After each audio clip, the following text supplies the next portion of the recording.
Hello students, welcome to the analysis of mock 2638 Vidhi के India open mock. इसमें first passage easy था, ज्यादा tough नहीं था सेकंड पैसेज के कंपैरिजन में, है ना। दिखने में थोड़ा सा टफ लग रहा है, ये थोड़ा सा बड़ा लग रहा है, लेंदी लग रहा है, लेकिन टफ नहीं था ये पैसेज। और इसमें कॉन्सेप्ट यूज हो रहा था मिक्सचर एलिगेशन का, वो तो ऑब्वियस आप समझ ही गए थे। तो स्टार्ट करते हैं इस पैसेज को। क्या बोला है थोड़ा ध्यान से समझिएगा आप। यहाँ पर तीन अलग अलग परफ्यूम्स को मिक्स करके ब्लेंड करके उन्होंने एक परफ्यूम तैयार किया है, मिस्टिक अरोमा। और उन तीनों जो इंडिविजुअल परफ्यूम्स हैं उनकी आपको रेट दे रखी है। एक 2000 पर लीटर वाला है, एक 3000 पर लीटर वाला है, और एक 4000 पर लीटर वाला है। और इनका तीनों का मार्जिन भी दे रखा है कि इस पे इतना परसेंट मार्जिन मिलता है, इस पे इतना मिलता है, और इस पे इतना मिलता है। ठीक। अब ये जो कंपनी थी, इन्होंने 2:3:5 के रेशियो में, प्रपोर्शन में ये मिस्टिक अरोमा तैयार किया था। ठीक है। और इस कंपनी को 100 लीटर्स का, 100 लीटर्स ऑब्वियस है, वो जो परफ्यूम बनाया था तीनों को मिक्स करके, उसका ऑर्डर मिला है। तो अपन मूव करते हैं बिना टाइम वेस्ट किए इसके पहले क्वेश्चन पे। जो रिक्वायरमेंट होगी उस हिसाब से अपन पैसेज को फिर से रीड करेंगे। What is the total cost of producing producing 100 litres of mistake aroma. देखो बहुत इजी क्वेश्चन था। आपको टोटल कॉस्ट बतानी है 100 लीटर मिस्टिक अरोमा को प्रोड्यूस करने की।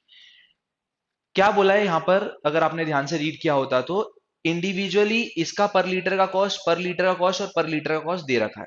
और आपको प्रपोर्शन दे रखा है कि इनको 2:3:5 के प्रपोर्शन में मिक्स किया था। ठीक है। तो यहां पर मैं लिखूंगा 2:3:5। टोटल कितना है, 2 और 3 5 और 5 10। टोटल 5 3 2 10 यूनिट इन्होंने टोटल तैयार किया होता। तो उसमें 2 यूनिट कौन सा वाला होता, फर्स्ट वाला मतलब लेवेंडर ब्लिस, सेकेंड वाला रोज एलिगेंस, और तीसरा जैस्मिन डिलाइट। तो आपको इन तीनों को एल आर और जे में यूज कर रहा हूं यहां पर, एल आर और जे, ये यहां पर तीनों का प्रोपोर्शन दे रखा है। अच्छा, टोटल 10 यूनिट बनाया है या 100 लीटर्स मिक्सचर तैयार किया है, 100 लीटर तैयार किया। तो multiplying factor is of 10, multiplying factor is of 20 litre. तो इन्होंने लेवेंडर ब्लिस लिया होगा, 30 लीटर इन्होंने रोज एलिगेंस लिया होगा, और 50 लीटर इन्होंने उसमें जैस्मिन डिलाइट को मिक्स किया होगा। Easy question. अब इंडिविजुअल सबका कॉस्ट पता है, तो फटाफट से इसका टोटल कॉस्टिंग निकाल लेते हैं इस परफ्यूम की मैन्युफैक्चरिंग का 100 लीटर्स का। पहले का 2000, 3000 और 4000 इसी ऑर्डर में है, 2000, 3000 और 4000। तो यहां पर आप बताओ, पहले जो लेवेंडर ब्लिस है उसका रेट है 2000 रुपए लीटर। 2000 रुपए लीटर कितना लिया है, 20 लीटर। तो ये आ जाएगा लेवेंडर ब्लिस का खर्चा। तीसरे दूसरे का रेट क्या है, 3000 रुपए लीटर। 3000 कितना लिया है, 30 लीटर लिया है। Easy question. तीसरा क्या लिया है, 4000 रुपए के भाव से, 4000 रुपए पर लीटर के भाव से 50 लीटर मिक्स किया है, 50 लीटर ब्लेंड किया है। तो सबका टोटल कॉस्ट आ जाएगा 20 litre plus 30 litre plus 50 litre. कर लेते हैं 20 × 2। 20 × 2 कितना हो जाएगा, 40,000 रुपए। समझ में आया आपको, 20 × 2 40,000, ये हो गया। 30 × 3 90,000 रुपए, 90,000। और 50 × 4 करके तो 2 लाख आता है। समझ में आया, 50 4 20, 50 4 200, तो यहाँ 2 लाख रुपए आ जाएगा। तो यहाँ मैं लिख रहा हूँ 2 लाख, चलो ये 2 लाख रुपए तो यहाँ पर खर्चा हुआ। 2 लाख और 1,30,000, 2 लाख और 1,30,000। Easy question. क्लियर हुआ क्या आपको, ये आ जाएगी टोटल कॉस्ट 100 लीटर्स प्रोड्यूस करने की। बहुत इजी क्वेश्चन था, 3,30,000। अगला क्वेश्चन, अगला में क्या बोला है, what is the total profit from selling 100 litres of mistake aroma is the. चलिए अब देखो, आपका बिल्कुल यहां पर डाउट होना चाहिए था कि सर जब प्रॉफिट मार्जिन दे रखा है तो यहां पर सेलिंग प्राइस क्यों दे रखी है। बिल्कुल वैलिड क्वेश्चन है आपका यहां पर। लेकिन मैं आपको बोलूंगा, अगर आपको सेलिंग प्राइस ही दे दी है, जब आपको सेलिंग प्राइस दे दी है, तो क्यों दिमाग लगाना है फिर प्रॉफिट मार्जिन पे। समझ में आई बात। मतलब अगर आपको क्वेश्चन में ही सेलिंग प्राइस दे देते हैं मिक्सचर के 1 लीटर की बेचने के, तो आपको फिर ज्यादा दिमाग नहीं लगाना चाहिए था, क्योंकि दिया हुआ है, क्वेश्चन की रिक्वायरमेंट है, वो फुलफिल करनी पड़ेगी आपको। तो यहां पर मैं 100 लीटर्स का कॉस्ट तो निकाल ही चुका हूं, मैं बार बार टाइम वेस्ट नहीं करूंगा।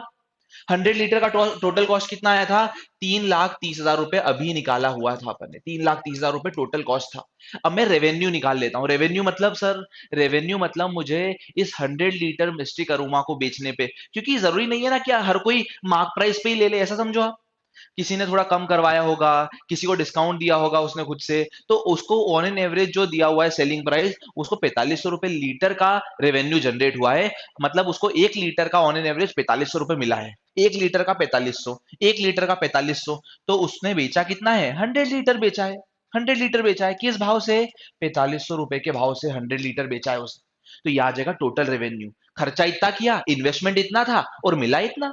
कर लेते हैं ये 45 और 40, 45 और 40 मतलब आ जाएगा 4,50,000 रुपए उसका रेवेन्यू है। अब बताओ, 330 लगाया था, बढ़ के हो गया 450। Profit of 120, profit of 120। Easy question, समझ में आई बात? आपने 330 लगाया और वो हो गया 450, तो प्रॉफिट ऑफ 1,20,000। Easy question. अगला, what is the minimum selling price per litre to break even on the order? Break even मतलब कुछ नहीं होता, ये समझ में आना चाहिए, अपन डिस्कस भी कर चुके हैं प्रीवियस क्लासेस में। नहीं भी पता है तो अब मैं बता देता हूँ। ब्रेक इवन का मतलब होता है नो प्रॉफिट नो लॉस। ठीक है? क्या होता है, कितनी बार कंपनी घाटे में जाने वाली होती है तो क्या सोचते हैं, यार ब्रेक इवन ही हो जाए तो अच्छा होगा। भाई घाटे से अच्छा तो क्या है कि नो प्रॉफिट नो लॉस हो जाए। तो यहां पर क्या बोला है कि उसकी सेलिंग प्राइस बतानी है 1 लीटर परफ्यूम की, सच दैट की कंपनी को ब्रेक इवन हो जाए, मतलब कि ना फायदा हो ना ही नुकसान हो। मतलब जितना 1 लीटर का खर्चा आया है उतना ही 1 लीटर में वो बिक जाए। समझ में आई बात? जितना 1 लीटर का खर्चा आया है, जितना 1 लीटर का खर्चा है, 1 लीटर सेल करने पे उतना पैसा आ जाए, यही होता है ब्रेक इवन। जितना जितने का पड़ा उतने का बेचा। ठीक है, तो 1 लीटर कितने का पड़ा था अभी अपन ने देखा, थोड़ा ध्यान से सुनना आप। 3,30,000 रुपए खर्चा हुआ था 100 लीटर मैन्युफैक्चर करने का। 3,30,000 पहले क्वेश्चन में, 3,30,000 में 100 लीटर बनाया। 3,30,000 में मैंने 100 लीटर तैयार किया था। 3,30,000 मेरा खर्चा था 100 लीटर बनाने का। तो 1 लीटर का खर्चा कितना होगा? 1 लीटर का खर्चा होगा 3,300 रुपए। 3,300 रुपए 1 लीटर का खर्चा, 3,300। तो ऑब्वियस है मैं 1 लीटर 3,300 में ही बेच दूंगा, तो मुझे नो प्रॉफिट नो लॉस होगा। नो प्रॉफिट नो लॉस पर लीटर का पूछा था, no profit no loss. I hope आपको क्लियर हुआ ये वाला question. Next, what is the contribution of jasmine delight to the total profit? अच्छा, जैस्मिन डिलाइट का आपको कंट्रीब्यूशन बताना है टोटल प्रॉफिट में। हाँ, अब मैं आपको बोलूंगा, अब मैं आपको नहीं रोकूंगा जो वो प्रॉफिट मार्जिन दिया था उसका यूज करने से, नहीं रोकूंगा मैं आपको, क्योंकि अब तो ऑब्वियस है प्रॉफिट मार्जिन का यूज करना पड़ेगा मुझे। तीनों का इंडिविजुअल प्रॉफिट मार्जिन दे रखा है आपको, देखो ध्यान से, ये देखो। लेवेंडर ब्लिस पे 10% का प्रॉफिट मार्जिन रखता है वो, रोज एलिगेंस पे 20% का, और जेस्मिन डिलाइट पे 25% का। तो आपको किसका पूछा है, थोड़ा ध्यान से समझो आप, किसका पूछा है? आपको कंट्रीब्यूशन पूछा है जेस्मिन डिलाइट का। अब बताओ, जेस्मिन डिलाइट की जब बात करते हैं तो जेस्मिन डिलाइट उसने बेचा कितना है? 50 लीटर। 50 लीटर जेस्मिन डिलाइट बेचा है उसने। समझ में आई ये बात? अब 50 लीटर अगर बेचा है और 1 लीटर का खर्चा कितना आता है जेस्मिन डिलाइट पे? 4,000 रुपए। 4,000 रुपए, 4,000 रुपए का प्रॉफिट मार्जिन है 25%। सर कंफ्यूजन हो रहा है, अरे क्यों हो रहा है कंफ्यूजन? इजी क्वेश्चन है। जेस्मिन डिलाइट पे 4,000 रुपए लीटर का खर्चा होता है और 1 लीटर पे वो 25% सेव कर लेता है। मतलब जितना जेस्मिन डिलाइट बेचेगा हर लीटर पे उसका 25% का मार्जिन है। क्या बात है? 4,000 का 25% निकाल लेते हैं बस। तो 4,000 रुपए का 25% मतलब आधे का भी आधा, 1/4। मतलब इसका 1/4 कितना होता है? 1,000 रुपए। मतलब 1 लीटर बेचने पे 1,000 रुपए कमा लेता है वो। 1 लीटर पे 1,000। 1 लीटर पे 1,000 रुपए सूखे बचते हैं। सूखे समझते हो आप? 1,000 रुपए उसके सूखे बच जाते हैं 1 लीटर बेचने पे जेस्मिन डिलाइट को। लेकिन उसने बेचा कितना है? 50 लीटर। तो 1 लीटर पे 1,000 रुपए कमाएगा। 1 लीटर पे 1,000 रुपए कमाएगा, तो 50 लीटर बेचा है उसने। 50 लीटर इंटू 1,000। तो यहां से क्या आ जाएगा? 5 और 4 जीरो, 5 और 4 जीरो, 50,000 रुपए इसमें उसने जेस्मिन डिलाइट का कंट्रीब्यूशन है टोटल प्रॉफिट में, 50,000 रुपए। ठीक है क्या? Next, next question. If the cost of Jasmine delight increase 20%, ठीक, 20% से रेट इंक्रीज हो गए। पहले जेस्मिन डिलाइट आता था 4,000 रुपए लीटर का, 4,000 रुपए लीटर का आता था। अब उसका रेट बढ़ गया, कॉस्ट बढ़ गया है ज्यादा, मेरे को आगे से महंगा आने लग गया, तो मैं क्या करूं? मेरे को जेस्मिन डिलाइट का जो खर्चा है वो बढ़ जाएगा, मैं उसमें कुछ नहीं कर सकता। तो जेस्मिन डिलाइट का खर्चा 20%। अच्छा, इसका 10% कितना होता है? 400। तो 20% 800। मतलब अब 1 लीटर जेस्मिन डिलाइट मुझे पड़ने लग गया 4,800 का। 4,800 का आने लग गया। ठीक है, तो what will the new total cost of production? ठीक है, तो new total cost of production निकाल लेते हैं। वही फर्स्ट क्वेश्चन जैसा ये पूरा सेम एज इट इज। इसमें क्या था देखो, मैं थोड़ा सा ध्यान ध्यान से देखना, मैं वैसे फर्स्ट क्वेश्चन पूरा रिपीट करने वाला हूं एज इट इज। जो लेवेंडर ब्लिस, रोज एलिगेंस और जेस्मिन डिलाइट का जो प्रपोर्शन आया था वो था 235। ये 20 लीटर था, ये 30 लीटर था और ये 50 लीटर था। ठीक है, अब उन्होंने क्या बोला है, टोटल कॉस्ट बतानी है, तो इसमें दोनों में तो कोई चेंज नहीं आएगा। मतलब ये 20 लीटर जो मैंने लिया है, जो मैंने मिस्टिक अरोमा में डाला है, वो तो कितने रेट का ही होगा, 2000 रुपए लीटर का। 2000 का ही था क्या? देख लेते हैं एक बार। पहला वाला 2000, 2000, 3000 और 4000। 2000, 3000 और 4000। 2000, 3000, 4000। ये ठीक है क्या? 20 लीटर 2000 के हिसाब से, इसका क्या है 3000, और इसका 4000 नहीं होगा। अब 4000 नहीं होगा, अब 4800 के हिसाब से इसका कॉस्ट। ठीक है, तो ये कितना हो जाएगा, 2 into 4, और ये हो जाएगा 40,000, 40 के। ये अगेन 90 के, और ये कितना हो जाएगा 48 into 5, 2,40,000, 2,40,000, 2,40,000। तो ये कितना हो जाएगा, 2,40,000 और 1,30,000, 3,70,000। अब मैं इसका डायरेक्ट अप्रोच नहीं करना है, इतना सब कुछ नहीं करना है, इतना सब कुछ क्यों सर, क्यों? बताता हूँ ऐसा क्यों। आप बताओ, पहले 3,30,000 आ रहा था खर्चा, पहले क्वेश्चन में 3,30,000 टोटल कॉस्ट। बड़ा कितना? बड़ा है 800 रुपए। 800 रुपए बड़ा, कितने लीटर पे? 50 लीटर पे। मैं एक्स्ट्रा काउंट देख लेता हूँ भाई। रोज एलिगेंस और रोज एलिगेंस और लेवेंडर ब्लिस पे तो कोई खर्चा चेंज नहीं होगा, वो तो उतना ही रहेगा। बड़ा किसमें? जेस्मिन डिलाइट पे। कितना? 800 रुपए पर लीटर। अब 800 रुपए पर लीटर बढ़ा, तो 50 लीटर पे कितना बढ़ जाएगा? 50 × 800, ये एक्स्ट्रा काउंट आ जाएगा। 30 लाख, 3,30,000 में ऐड कर दूंगा मैं, जो एक्स्ट्रा आ रहा है। तो 8 5 40, बेसिकली 40,000 एक्स्ट्रा आया है। 3,30,000 में 40,000 ऐड कर देते, तो भी तो आंसर वही आ जाता। 3,30,000 में 40,000 ऐड कर देते आप। Easy question. समझ में आई बात? आपको एक्स्ट्रा काउंट देखना था। 800 रुपए के हिसाब से 50 लीटर परफ्यूम जो महंगा हुआ है, उसका एक्स्ट्रा काउंट आप ऐड कर देते 3,30,000 में। सर ये 3,30,000 क्या बोल रहे हो आप? अरे फर्स्ट क्वेश्चन में आया था ना टोटल कॉस्ट। ये टोटल कॉस्ट जो आया था फर्स्ट क्वेश्चन में 3,30,000, उसमें मैंने 40,000 ऐड कर दिया जो एक्स्ट्रा काउंट था लास्ट। यहां पर देखो, एक गलती है। ये 4,500 था, रिमेन्स वही वही उसी की बात हो रही है, 4,500। मैं बिल्कुल ये नहीं मैं बोलूंगा आपको कि आपको ये खुद से अंडरस्टूड था, कि आपको पता होना चाहिए था। लेकिन यहाँ पर कॉस्ट की जो बात हो रही थी, उस हिसाब से सेलिंग प्राइस रिमेन्स बोला है, प्रॉफिट पूछा है, तो यहाँ पर ये वैल्यू 4,500 ही होगी। मतलब ऐसा नहीं है कि आपको ये मानना ही चाहिए था, गलती है वो क्वेश्चन में, 4,500 देना चाहिए था आपको। लेकिन ये क्वेश्चन में आपको अगर देखोगे ना, तो टोटल प्रॉफिट और रिमेन्स वाली बात हो रही है, तो ये वही वैल्यू की बात हो रही थी। तो ऑब्वियस है आपकी बिल्कुल गलती नहीं थी इसमें। ये क्वेश्चन में एक जीरो कम था। यहां पर आपको वही सेम रेट की बात हो रही है, सेलिंग प्राइस रिमेन्स 4,500 पर लीटर ऐसा। तो आपको अब नया प्रॉफिट बताना है, अगर प्रपोर्शन चेंज हो गया तो। ठीक है, बिल्कुल ये मान रहा हूं, अगर आपका नहीं आया है, गलत, ये आपने 4,450 से लिया होता, तो ऑब्वियस है प्रॉफिट की तो बात ही नहीं हो सकती तब, क्योंकि बनाने का ही खर्चा जो हो रहा है बहुत ज्यादा लग रहा है, तो प्रॉफिट को कैसे होगा 450 में बेचने पे?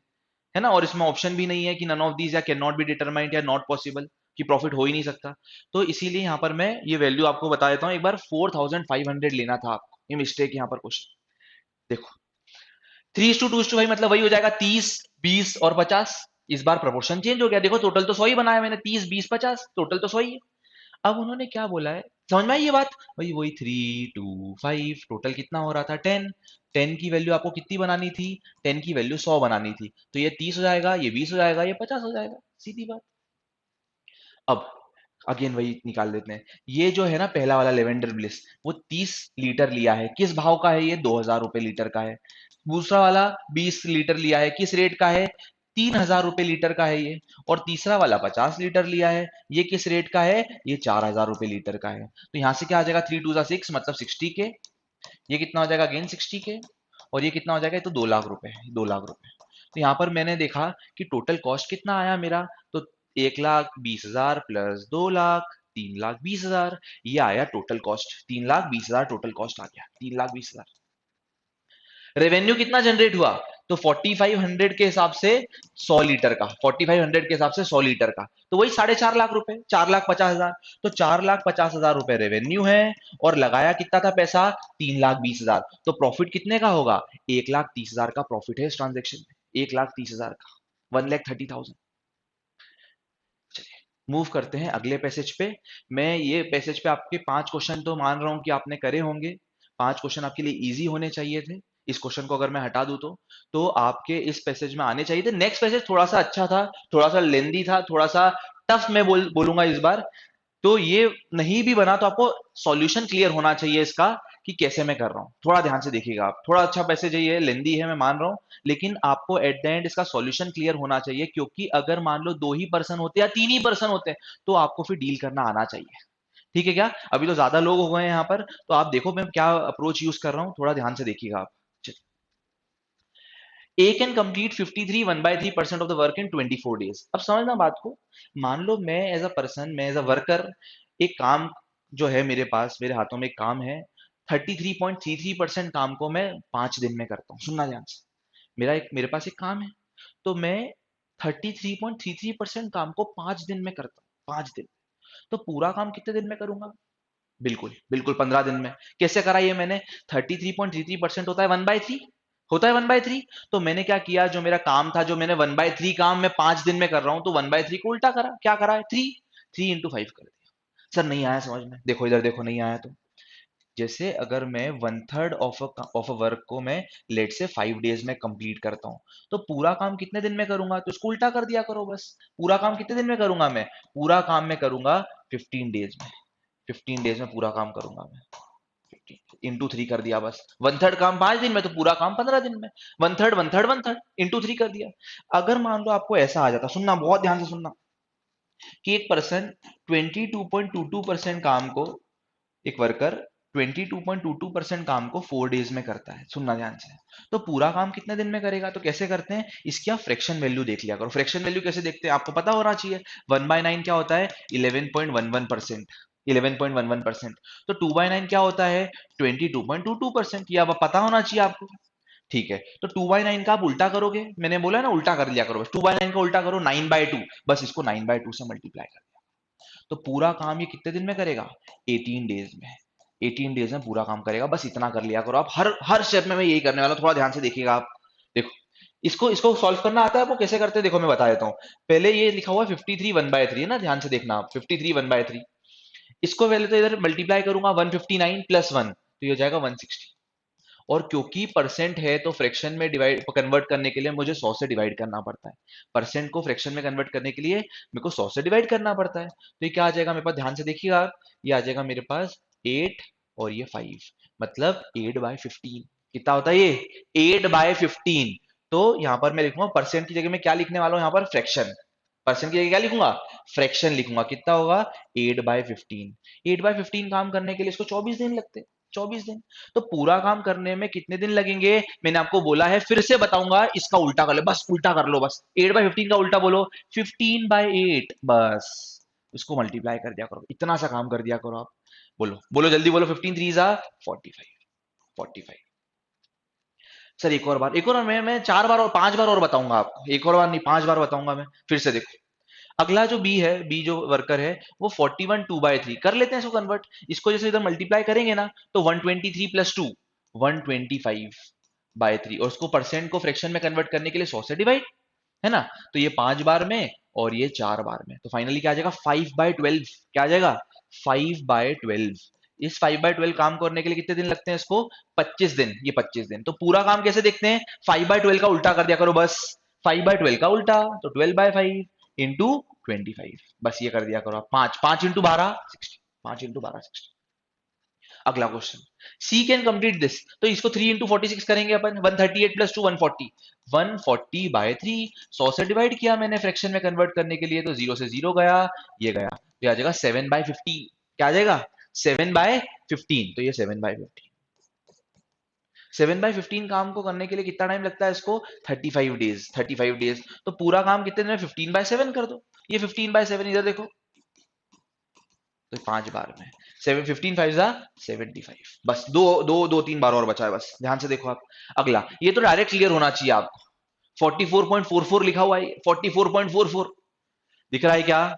44.44 मतलब ये लिखा हुआ है 11.11 का 4 टाइम्स। 4/9 लिखा हुआ है। क्या लिखा हुआ है? 4/9। आप वैसे करोगे ना, इंटू करके प्लस करके डिवाइड करके, तो भी 4/9 ही आएगा, कर लेना आप, वो भी 4/9 ही आएगा। लेकिन अगर डायरेक्ट दिख रहा है तो बहुत ही अच्छी बात है। क्या लिखा हुआ है ये? 4/9, ये 4/9। ये काम करने में कितने दिन लग रहे हैं? 40 दिन। 40 दिन। तो इसको उल्टा करो, 9/4, 9/4, 90 डेज, पूरा काम करने में 90 डेज, 90 डेज। बस दो और, 33.33 मतलब 1/3, 1/3 10 दिन, 1/3 10 दिन में, तो पूरा काम 30 दिन में। लास्ट 60%, 60% मतलब 3/5, 3/5 कितने दिन में? 30 दिन में। तो पूरा काम इसको 5/3 से मल्टीप्लाई कर दूंगा, 5/3 मतलब 50 डेज, 50 डेज, ये कंप्लीट हो गया।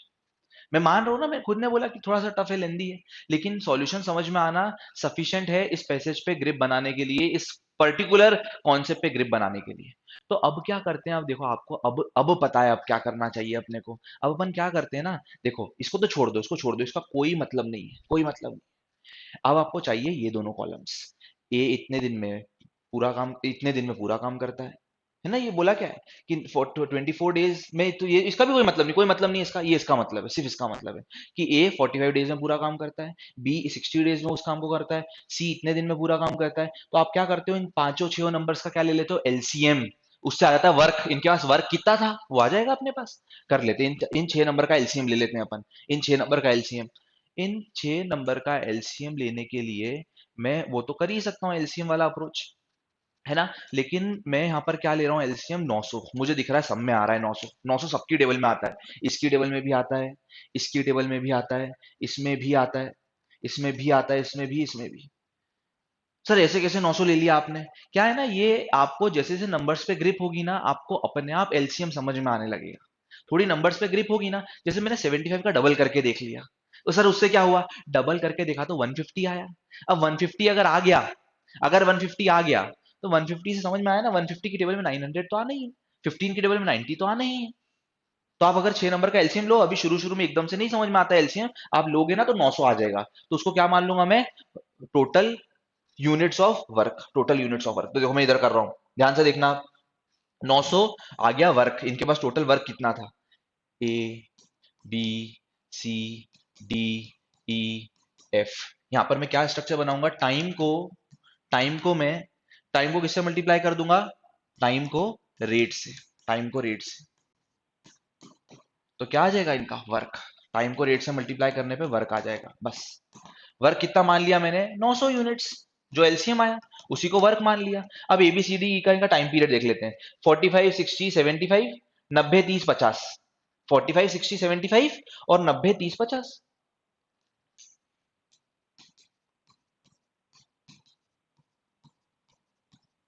ये सबका टाइम पीरियड लिख दिया।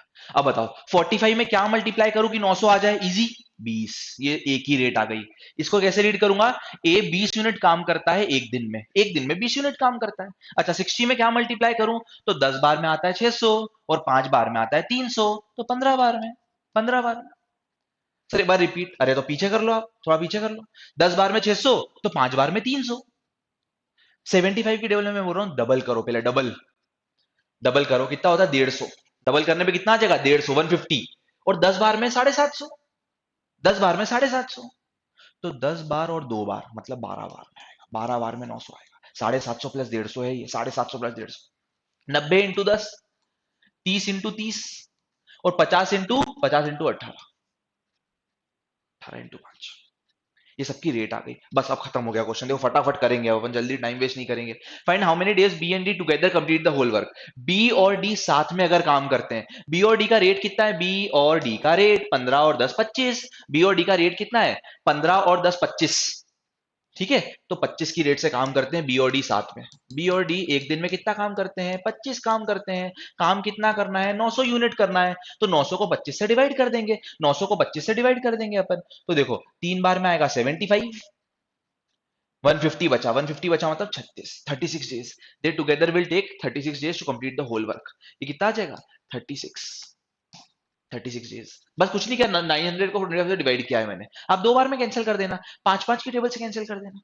अगला, find in how many days A B and C together complete 94% of the work. अब पहले 94% निकाल लेते हैं। 900 का क्या निकाल लेते हैं अपन? 94%। 900 का 94% निकाल लेते हैं। इजी हो जाएगा। तो 20 से 20 कैंसिल हो गए, मतलब टोटल वर्क कितना आ गया अपने पास 94 इंटू 9 कितना आ गया सर, इसको कर लो ना सॉल्व, नहीं करना है मुझे, नहीं करना है सॉल्व। टोटल वर्क कितना आ गया 94 इंटू 9, जो इनको करना है किस किस को, ए बी और सी को साथ में, ए बी और साथ में मिलके कितना काम करना है 94 इंटू 9, 94 इंटू 9। तो एबीसी की रेट पता है क्या आपको, एबीसी तीनों मिलके कितना काम करते हैं 20, 20 और 15 35, 35 और 12 47, 47 यूनिट काम करते हैं एक दिन में, एक दिन में काम करते हैं 47 यूनिट। अब मुझे ना नीचे वाले नंबर को ऊपर वाले से डिवाइड करना होता है, नीचे वाला नंबर मतलब 94 इंटू 9, ऊपर वाला नंबर मतलब 47, इन दोनों को डिवाइड करना पड़ता है ये टाइम पीरियड निकालने के लिए। ठीक है, तो देखो ये 2 बार में जा रहे हैं, देखो ध्यान से देखो 2 बार में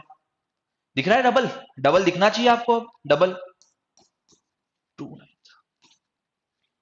इजी क्वेश्चन। अगला, इन how many days D E and F together complete 87% of the work, तो 87 निकाल लेते हैं अपन, 87% किसका, 87% किसका, टोटल वर्क का, टोटल वर्क का, 20 से 20 गए, मतलब यहां पर क्या आ जाएगा 87 इंटू 9, कितना काम करना है इनको 87 इंटू 9, ये 87 इंटू 9 किस किस को करना है, डीई एफ को, डीई एफ को, डीई एफ 10 और 30 40, 40 और 18 58, समझ में आया, 40 और 18 58 की रेट से काम करेंगे, 58 की रेट से, उसको यहां लिख दिया करो। अब नीचे वाले नंबर को ऊपर वाले से डिवाइड कर दो, मतलब 87 इंटू 9 को किससे डिवाइड कर दो 58 से डिवाइड कर दो आप। ये दोनों ही नंबर 29 की टेबल में आते हैं, सर ये नहीं दिखा, कैसे दिखा, 29 की टेबल क्यों देखी मैंने, क्योंकि मुझे ना देखो यहाँ पर ये दोनों नंबर में कुछ कैंसिल होते हो तो नहीं दिख रहा है। अब कुछ कैंसिल होता हुआ अगर नहीं दिख रहा है मुझे, और नंबर ऐसे बड़े वाले नहीं है, तो मुझे देखना पड़ेगा कि इन दोनों के बीच में डिफरेंस कितने का है, 87 और 58 के बीच में, तो 29 दिखा मुझे, मतलब अगर ये हो सकते हैं तो 29 से ही कैंसिल हो सकते हैं, तो नहीं तो नहीं होंगे, तो 29 में दोनों ही आते हैं, अब तो क्लियर होना चाहिए, दोनों 29 में आते हैं, ये 2 बार में आता है और ये 3 बार में आता है, बस 27/2 डेज, 27/2 डेज। अगला, find that the person B is how much percent less efficient to F, B कितना कम है एफ से, बी की रेट एफ से कितनी कम है, तो देखो 18 से ये 3 कम है, 18 से ये कितना कम है 3 कम है, तो there is a decrement of 3 on 18, decrement of 3 on 18 मतलब 1/6, 1/6 मतलब ये पता होना चाहिए आपको 1/6। If A D and E begin the work together but after some days A left the work, अच्छा ए डी और ई ने साथ में काम किया, ठीक है, और फिर ए ने छोड़ दिया, देखो ध्यान से सुनना आप, ए, सर ये थोड़ा टफ ज्यादा हो गया है सर, मैं मान रहा हूँ ना, मैंने आपको इनिशियली बोल दिया, मैं बहुत कम पैसे में बोलता हूँ कि ये टफ था, तो मैं बोल रहा हूँ मतलब था, लेकिन आप ये सोचो ना कि अगर आपने इतना बड़ा पैसेज अच्छे से समझ लिया, तो आपके लिए पर्सन जो आएंगे, वर्कर जो आएंगे 2 से 3 आएंगे, तो उसमें तो आपको इजी होगा करना, डील करना, आपने जब इतने सारे वर्कर्स पे एक साथ काम कर लिया, तो आपको 2 से 3 वर्कर्स पे काम करना तो बहुत इजी लगेगा, इसीलिए बोल रहा हूँ थोड़ा ध्यान से देख लो एक बार। अब क्या बोला है, एडीई ने साथ में काम चालू किया, but after some days A left the work and remaining work was completed by D and E. D and E in how many days? 15 days. ठीक है, ये सम डेज पता है क्या, नहीं पता, यही तो निकालना है कि ए ने कब तक काम किया था, ये सम डेज ही तो निकालने हैं आपको, ठीक है क्या, ठीक है, तो डी और ई का रेट निकाल लेते हैं, डी और ई का रेट, डी और मी मिलके एक दिन में कितना काम करते हैं, तो डी और ई मिलके एक दिन में 40 यूनिट काम करते हैं, 40 यूनिट काम, तो 40 यूनिट काम, अब बताओ 15 इंटू 4 कितना हो जाएगा, ये 600, तो इन्होंने 600 यूनिट काम तो कर दिया है लास्ट के 15 दिन में, मतलब बचा 300 यूनिट काम कौन करेगा, ये तीनों मिलके करेंगे, बचा 300 यूनिट काम, समझ में आया, तो बचा 300 यूनिट काम ये तीनों मिलके करेंगे, इन तीनों का रेट निकाल लेता हूं एडीई का, सर 300 ही क्यों, टोटल 900 करना है ना, इसीलिए एडीई का रेट निकाल लेता हूं, ए डी और ई का, ए डी ई, तो 40 और 20 60, 60 की रेट से, 60 की रेट से काम करेंगे, तो कितने दिन में करेंगे 5 दिन में, ए ने 5 दिन बाद छोड़ दिया होगा काम, 5 days, after 5 days. Last question, A, B, C and F began the work together, but B left 6 days before the completion of work. Okay. मतलब आखिरी के 6 दिन किसने काम किया, सी और एफ ने, यही तो लिंक थी, अरे यार नहीं आया, नहीं आया समझ में आपको, देखो फिर से देखो, बीसीएफ ने साथ में काम चालू किया, बीसीएफ ने साथ में काम चालू किया, लेकिन मुझे पता ही नहीं कि बीसीएफ ने कितने दिन तक काम किया, ठीक है, तो मुझे नहीं पता, छोड़ो उसको, लेकिन बी ने आखिरी के 6 दिन काम छोड़ दिया, आखिरी के 6 दिन बी काम छोड़ेगा, मतलब आखिरी के 6 दिन काम कौन करेगा, सी और एफ, सी और एफ मिलके काम करेंगे आखिरी के 6 दिन। सर ऐसा कैसे पता करा आपने? क्योंकि बी सी एफ ने साथ में काम चालू किया था, आखिरी के 6 दिन बी चले जाता है छोड़ के, मतलब आखिरी के 6 दिन सी और एफ ने ही काम किया होगा मिलके। सी और एफ का रेट निकाल लेते हैं अपन, सी और एफ मिलके एक दिन में कितना काम करते हैं सी और एफ। तो एक दिन में देखो 12 और 18, 12 और 18, 30 यूनिट काम करते हैं एक दिन में मिलके, 30 यूनिट काम। तो 30 यूनिट के हिसाब से ये काम करने में कितना टाइम लग जाएगा? 6 3 18, 180 यूनिट्स काम तो इन लोगों ने करा होगा आखिरी के 6 दिन में। आखिरी के 6 दिन में पहला कॉलम किसका होता है? टाइम का, ये टाइम का कॉलम है, ठीक है। अब बचा कितना काम है? 900 में से ये गया तो 720, 720 यूनिट काम। ये कौन कौन करेगा? ये तीनों मिलके करेंगे, बीसीएफ, बीसीएफ, बीसीएफ, बीसीएफ। तो देखो सी और एफ तो 30 था, 30 और 15 45, 30 और 15 45, 45 की रेट से काम होगा बचा हुआ काम, ये जो शुरू वाला वाला काम था। तो 720 को 45 से क्या कर दो? 720 को 45 से डिवाइड करना होता है आपको। 9 से कैंसिल कर दूं? 9 से आपको 45 की टेबल नहीं आती तो 9 से कैंसिल कर दो। 9 से कर देता हूं, 9 से 80/5, 60 days, 16 दिन, 16 दिन, 16 दिन तो इधर लगे और 6 दिन आखिरी में लगे। 16 और 6 टोटल डेज पूछा है, टोटल डेज 16 और 6 22। तो आई होप आपको ये दोनों ही पैसेज क्लियर हुए होंगे, है ना। मैं मान रहा हूँ सेकंड वाला पैसेज टफ था और मैं एक्सपेक्ट भी नहीं कर रहा हूँ कि आपने मार्क्स उसमें निकाले होंगे, मैं जेन्युइन बोल रहा हूँ, ऐसा नॉट में नहीं बोल रहा हूँ आपको। तो आपको सेकंड पैसेज समझ में आना चाहिए था, क्योंकि इस पे बेस्ड अगर जो भी पैसेज अब आएगा ना, या क्लेट में आए या फिर अपने फिर मॉक में आए, तो इससे बियॉन्ड टफनेस लेवल नहीं जा सकती। तो अगर आपको ये पैसेज क्लियर है ना, तो आपको मतलब वर्क एंड टाइम का ये वाला कॉन्सेप्ट पूरा क्रिस्टल क्लियर हो गया। चलिए, thank you students for watching this video. Thank you again, मिलते हैं नेक्स्ट वीडियो में।